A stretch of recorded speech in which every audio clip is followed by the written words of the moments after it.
Bueno, muy buenas noches. Hoy tengo el gusto y el orgullo de poder entrevistar al doctor Álvaro Javier Narváez Mejía, médico infectólogo y que tengo el agrado de decir que es uno de mis buenos amigos de hace muchos años. Es para mí un honor estar aquí contigo, Álvaro, y te voy a pedir que inicialmente, por favor, te presentes a las personas que te están escuchando. Bueno, muy buenas noches. Muchas gracias, Manuel Antonio, por esta invitación. Espero que este momento, esta entrevista sea de utilidad para tu proyecto. Muchas gracias por considerarme uno de tus mejores amigos, así también lo siento yo. Bueno, me presento. Mi nombre es Álvaro Javier Narváez, yo soy médico de la Universidad del Cauca. Después estudié medicina interna en la Universidad Nacional. Después hice el fellow de infectología en esa misma universidad y complementé con un máster en VIH en la Universidad San Carlos de España. Actualmente soy el líder del proceso de infectología del Hospital Universitario Mayor de Medellín, donde tengo a mi cargo, a través de un convenio docente asistencial, los estudiantes de medicina de pregrado, posgrado y fellow de la Universidad del Rosario.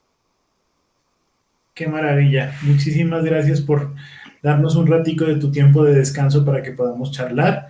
A esto le he llamado yo tertulias porque me parece que es una conversación muy informal, en donde personas como tú, con gran experiencia y recorrido profesional, nos pueden transmitir algunas cosas que pueden ser de gran ayuda, sobre todo para las personas que estamos viviendo en regiones que no son el centro del país. Entonces, te contaré que lo que estamos haciendo en el momento es tratando de hacer un panorama de lo que es la tecnología en el sector salud, ¿sí? Y entendida este énfasis que queremos darle a la charla del día de hoy, pues te contaré que estamos hablando de un término muy importante que se llama la cuarta revolución industrial. Hablábamos de cuarta porque ya han habido tres previamente, hace ya bastante tiempito, y se han dado cuando por A o B motivo hay un cambio drástico en la manera de hacer las cosas y las herramientas con las cuales se hacen las cosas, ¿sí? Esto genera cambios sociales muy fuertes. Lo que caracteriza a la cuarta revolución industrial es que ese cambio está tal vez caracterizado no por una cosa, sino por muchas tecnologías que han confluido y que han empezado a cambiar el panorama y el quehacer de muchas profesiones. Espero que la tuya sea una de ellas, pues porque esa es la pregunta que te vamos a hacer. ¿Sí?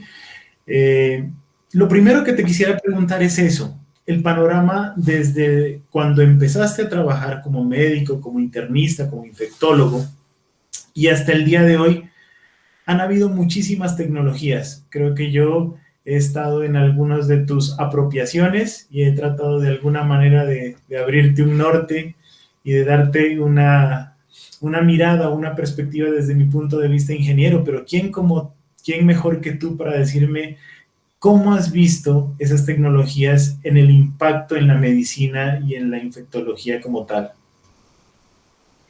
No, definitivamente, Manuel, el cambio ha sido muy drástico.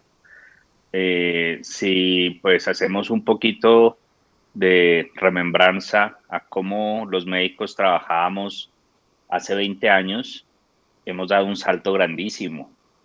Las historias clínicas, por ejemplo, eran manuales. Uh -huh. No había redes entre instituciones. Ahora existe tu historia clínica en algún servidor que generalmente lo escogen por regiones, pero si tú visitas un hospital aquí en Bogotá, un hospital de la red pública, tu historia clínica se puede acceder desde cualquiera de esos hospitales. Eso era algo impensable hace 7, 8 años que están en red y uno puede consultar la historia clínica de su paciente, así haya él sido atendido años atrás en otro hospital. Eso ha sido de gran importancia porque nosotros podemos saber qué tipo de atenciones le hacen al paciente, qué tipo de exámenes le realizaron en su momento, qué tipo de tratamiento le dieron. Y ahora el laboratorio clínico también entró en esa onda. Tú puedes consultar tus laboratorios a través de una página de internet y puedes descargar tus exámenes o puedes enviárselos a tu médico para que los examine. Esas dos situaciones abrieron el campo de la telemedicina, que hace algunos años ha llevado a especialistas a las regiones propiamente, porque uno puede estar en contacto con el paciente a través de este tipo de tecnologías y puede estar en contacto con sus historiales médicos, historia clínica, laboratorios, imagenologías, etcétera. Entonces, yo ya llevo pues un recorrido amplio y te digo que he pasado por todos esos ensayos, porque al comienzo eran unas historias clínicas que nosotros digitábamos en el computador y las imprimíamos, entonces ya era un avance porque ya se entendía lo que decían los médicos. Antes de eso Mejoramos la letra de médico. Era una caligrafía exactamente.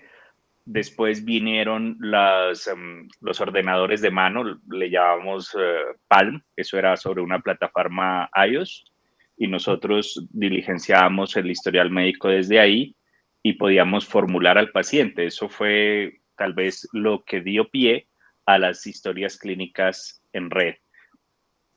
Ahora, en este momento, vemos ese avance en otras tecnologías que van un poco más allá, porque lo que te estoy contando de la telemedicina es como un teleconcepto, ¿cierto? Hacer como una consulta médica, pero ya hay especialistas, por ejemplo, en cuidado crítico o en cardiología, que pueden tener monitoreados sus pacientes a distancia a través de este tipo de enlaces en tiempo real. Entonces, lo que viene para la medicina es un desarrollo muy grande con este tipo de nuevas tecnologías.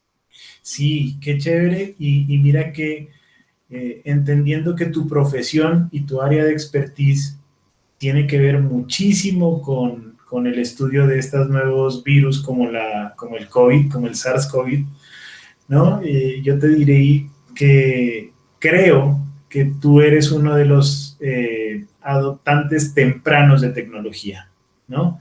De hecho, entiendo yo, siempre lo he dicho, que la sociedad de los médicos son uno de los principales adoptantes de tecnología por su responsabilidad con el paciente y su salud, por todo lo que ello conlleva y porque son ustedes tal vez la punta del conocimiento, donde ustedes siempre tienen que mantenerse al día en nuevo conocimiento y en nuevas herramientas para poder hacer mejor su labor, ¿no?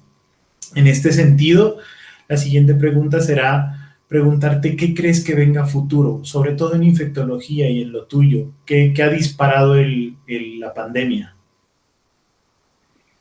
Bueno, hace algunos años es algo que yo llamo la nueva microbiología. Para poner un poco en contexto al auditorio, las enfermedades infecciosas, digamos que son las más gratificantes de la medicina interna, porque uno ve cómo los pacientes se curan. Si uno detecta al agente infeccioso y le da el tratamiento apropiado, por un tiempo apropiado, uno determina que el paciente se cura. Eso pasa muy poco en la medicina interna. La medicina interna trata, la mayoría de sus patologías son crónicas. La reumatología es crónica, la neurología es crónica, la gastroenterología tiene muchísimas enfermedades crónicas, pero en todas esas especialidades la satisfacción es poder curar de algunas de esas enfermedades al paciente, y la mayoría de esas enfermedades que uno en realidad cura a los pacientes son las enfermedades infecciosas. Por eso la infectología ha tomado una fuerza muy importante entre las otras ramas de la medicina.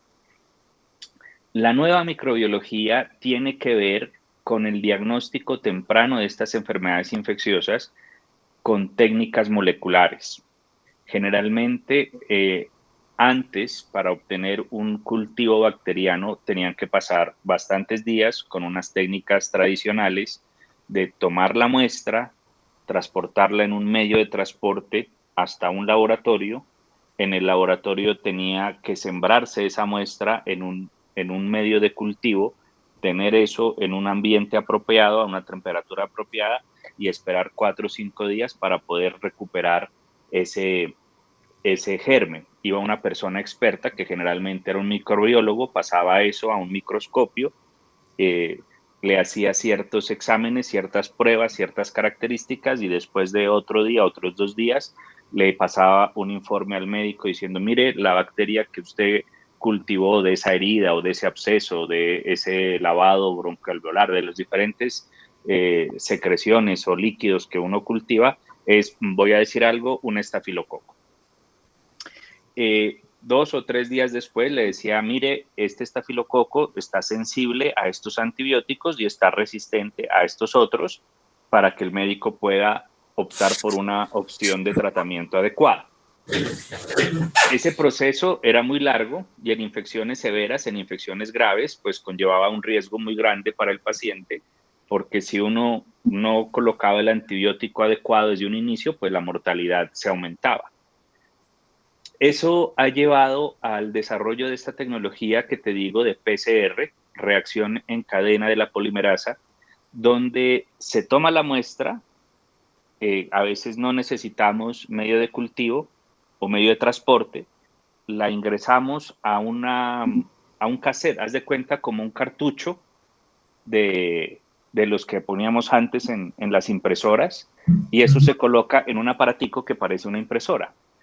Y al cabo de 15 minutos, 20 minutos nos dice, mire, aquí hay un estafilococo, y nos puede decir si el estafilococo está resistente a 2 o 3 grupos de antibióticos principales. O sea que en 15, 20 minutos en este momento, tú tienes el causante de la infección y tienes además algunos genes de resistencia. Hay muchas plataformas de eso, en Colombia ya hay varias, y al final de esto hemos evolucionado un poco más de diagnósticos sindromáticos. Por ejemplo, si tenemos un paciente con meningitis, tomamos una muestra de su líquido cefalorraquídeo, el líquido en el que nada el cerebro, lo colocamos en un panel, el panel se traslada a una máquina y es capaz de buscar los genes de 15 o 20 aproximadamente gérmenes y decirnos en tiempo real, o sea, más o menos en 35 o 40 minutos, si en ese líquido se encuentra los genes de un hongo, de una bacteria, de un virus, de muchas otras circunstancias que pues, nos favorecen mucho a los médicos. La nueva microbiología va muy adelante de muchas enfermedades y ha permitido salvar vidas por la prontitud de los diagnósticos, la exactitud de los diagnósticos y sobre todo ganar tiempo, que en esto de las enfermedades infecciosas, como yo te decía al comienzo, pues es de lo que se curan los pacientes, es de las enfermedades infecciosas, pero si tú no colocas la terapia a tiempo, pues el pronóstico se puede ensombrecer. Eso es un desarrollo muy grande en el campo de la infectología. Siempre para mí escucharte es un placer porque pues comentas cosas que para mí son enriquecedoras y muy novedosas, ¿no? Entendida esta situación, yo veo que todavía la interpretación de esa información está a cargo totalmente de ustedes como los médicos especialistas.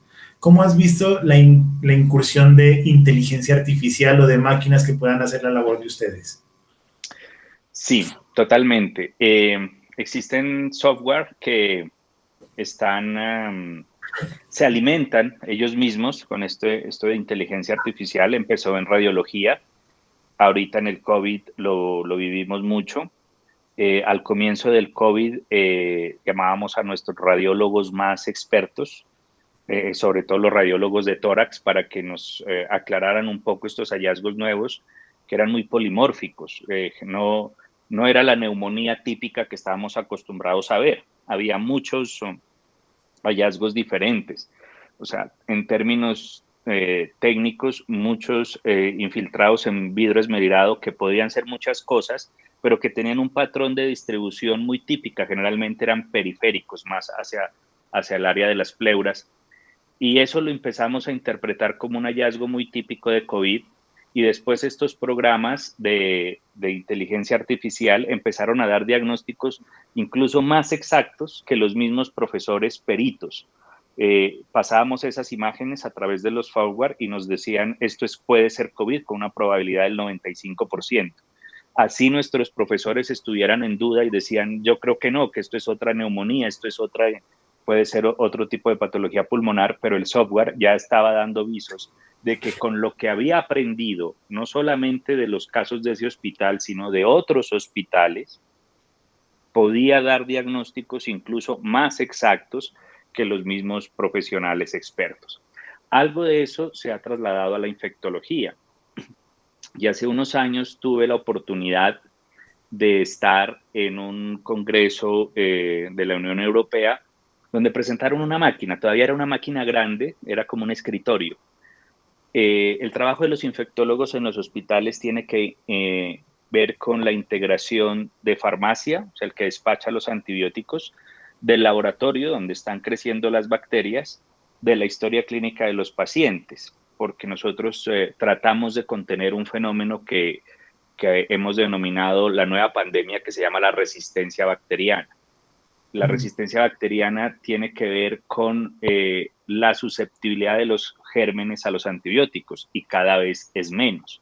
Entonces, nuestra labor en los hospitales es tratar de darle al paciente el antibiótico apropiado, ni tan pequeño, por decirlo así, que no tenga el efecto, ni tan grande que causemos un sobrecosto, un daño mayor en la microbiota y a la institución en general. Entonces, ese es un trabajo fino del infectólogo y han presentado esta máquina, Manuel, yo la asemejo como a cuando uno llega a las películas de acción y llega el tipo a la luna y abre un cajón y tiene luces acá y botones de este lado y prende, ¿no? Y pues, ¿qué esta vaina qué es? El promotor nos empezó a contar más o menos lo que te estoy diciendo. Yo dije, bueno, hasta ahí está bien, o sea, integra todo, ¿cierto? Está bien. ¿Cómo vamos? La máquina integraba farmacia, integraba laboratorio clínico e integraba también los pacientes, todo en una sola máquina, botando unos resultados. Dije, bueno, hasta ahí el infectólogo, pues muy chévere, le están ahorrando el trabajo de ir a buscar a todas esas partes la información, los datos. Y el tipo me suelta, y esto da un diagnóstico del paciente y aparte te dice qué antibiótico poner. Un golpe más, dije, no, tengo un computador. Dije, bueno, esto se puede demorar un poco en llegar a mi país, bueno, esto también es muy costoso, pero el tipo saca un as bajo la manga y dice, y sobre todo, y lo más importante, es que esta máquina que te dice qué antibiótico no debes poner en tu hospital sobre un tiempo largo para evitar la resistencia bacteriana. Y eso más que todo es el efecto de un análisis grande que nosotros hacemos mes a mes a través de unas reuniones que se llaman comité de infecciones en los hospitales. Y entonces yo dije, esto es inteligencia artificial. Esta máquina está aprendiendo de todos los hospitales y es un infectólogo en potencia, ahí, en esta máquina. Seguramente va a llegar esa máquina ya no como el computador grande con luces y botones, sino algo más pequeño o posiblemente un software. Nosotros como médicos tenemos que adaptarnos a estas tecnologías y tratar de ir al mismo ritmo de la tecnología para poder ayudar a nuestros pacientes y conservar nuestra actividad médica pues como la conocemos. Sí, claro. Tu sociedad es una sociedad de competencias científicas y de conocimiento muy altas. Estábamos hablando con todos los demás entrevistados y diciendo que hoy en día la medicina o el sector salud ya no se focaliza solamente en el paciente como la persona enferma, sino que estamos hablando del paciente desde el mismo momento previo a la enfermedad, donde podemos hacer promoción y prevención, y posterior a la enfermedad, en donde hacemos cuidados también de la persona para bienestar, ¿sí? Entonces, Rehabilitación. se amplía el panorama del área de la salud y por eso hay un dato que dice que para el año 2022 se espera 10.3 trillones de dólares de inversión en sector salud. Es una locura de ceros a la derecha, ¿sí? En ese sentido, hablemos de Internet de las cosas. Hay muchos sensores y muchas cosas que le están botando información que le permite caracterizar mucho mejor al paciente en todo sentido y hacer un diagnóstico más preciso. ¿Tú lo vives en tu profesión?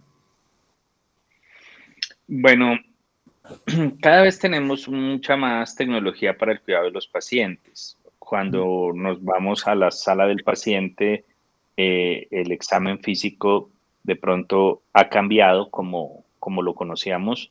Ahora hay dispositivos que son muchísimo más precisos, pulsoxímetros, eh, fonendoscopios, hasta el termómetro de mercurio que muchos de nosotros conocimos, eso ahora es prohibido. Ahora se utilizan otro tipo de sensores y la temperatura se toma por diferentes vías. La temperatura del conducto auditivo externo pareciera ser la más útil y se toma con un dispositivo especial. O sea, siempre están innovando para el cuidado de los pacientes en los hospitales y la monitorización en los hospitales. Pero yo pienso que el gran salto que ya se está dando en Estados Unidos y en Europa es cómo la persona con herramientas muy fáciles, como software en sus dispositivos inteligentes, en sus teléfonos, pueden hacer una monitorización de su estado de salud e incluso enviar esos datos en tiempo real a su médico. Su ritmo cardíaco, sus análisis de glucometría, con solamente un dispositivo móvil en tu casa. Entonces, hay muchas de esas cosas que se están actualizando para que tú tengas las mejores herramientas verídicas y objetivas de contarle tu estado de salud al médico. En la infectología, digamos que hasta ahora no hay este tipo de exámenes como te los conté en un principio para hacer en casa, pero sí hay muchas pruebas rápidas. Por ejemplo, hay una prueba para diagnosticar hepatitis en casa, hay una prueba para diagnosticar el virus del VIH en casa y ahora hay pruebas rápidas para diagnosticar el COVID en casa. Todo esto con el avance tecnológico pues nos van a permitir poder acceder a diagnósticos más tempranos en situaciones mucho más, como tú lo nombras, preventivas, ¿no? O sea, hacer diagnósticos cuando todavía tenemos oportunidad de impactar fuertemente en la historia natural de las enfermedades. Sí, qué maravilla. Bueno, mi doctor, por último y para terminar esta pequeña entrevista, yo quisiera contar con tu criterio de cómo ves el panorama legislativo respecto a la adopción de tecnologías en el sector salud. Es decir, ¿ves que en nuestro país hay políticas que promueven la adquisición de nueva tecnología o más bien ves esto como todavía muy en pañales? Bueno, en el campo de las enfermedades infecciosas, la, la entrada al país de estas nuevas tecnologías ha sido relativamente rápida. Mm, Todas estas pruebas que te estoy contando fueron el boom de hace 5 o 6 años en Europa y en el momento actualmente todas las tenemos aquí. Eh, en Latinoamérica yo considero que Colombia es un país vanguardista en medicina, con todos los problemas que conocemos para, para tratar a nuestros pacientes, pero la legislación colombiana permite eso, permite hacer diagnósticos muy apropiados y darle el mejor manejo posible para patologías de alto costo, VIH, hepatitis, eh, el cáncer, por ejemplo, las enfermedades huérfanas. Hace, no sé, 10 años, un tipo de estos con una enfermedad de estas tenía un trajinar muy fuerte. pero ahora con toda la adopción de las tecnologías y todos los medicamentos, que en términos también son tecnologías que están llegando para la medicina, pues estamos muy a la par de los diagnósticos en capitales de Estados Unidos, Europa.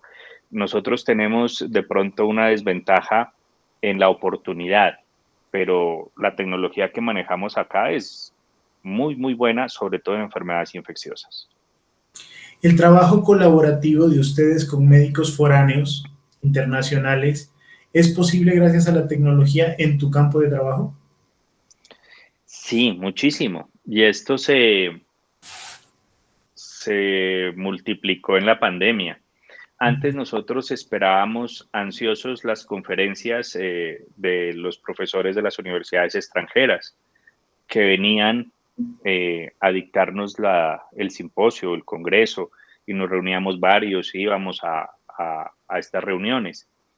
Pues ahora tenemos disponibilidad de hablar con un profesor en Europa o en Estados Unidos con el clic del computador. Eso es algo que antes de pandemia no se hacía, pero en este momento las reuniones virtuales han tomado una fuerza y una caracterización diferente y tal vez por el apoyo de tratar de ayudar, el conocimiento se liberó tremendamente. El conocimiento en medicina antes de la pandemia era uno que era un poco, tal vez, no sé, o por cuestiones comerciales un poco egoísta. Para uno acceder a una conferencia de un profesor de estos tenía que pagar o para descargar un artículo había que pagar. En este momento no. En este momento todo está gratis. Todo el conocimiento está gratis a través de las diferentes plataformas de e-learner o algo que han llamado los podcasts, que uno podría ver a su profesor dictándole una charla corta de 15 a 20 minutos. Y todo eso está gratis. La mayoría de los laboratorios farmacéuticos hacían pues convenio con los hospitales para traer este tipo de charlas. En este momento usted puede acceder por internet a cualquiera de estas reuniones. No sé si eso vaya a quedar después de la pandemia, pero en este momento ha sido una gran ventaja para la educación médica continua. Si me preguntas a mí, yo creo que este cambio ya no tiene vuelta de hoja. Es decir, lo que ya se adoptó va a ir mejorando, pero seguirá permaneciendo. Mi doctor Álvaro, muchísimas gracias por tu tiempo. Ha sido supremamente enriquecedor escucharte.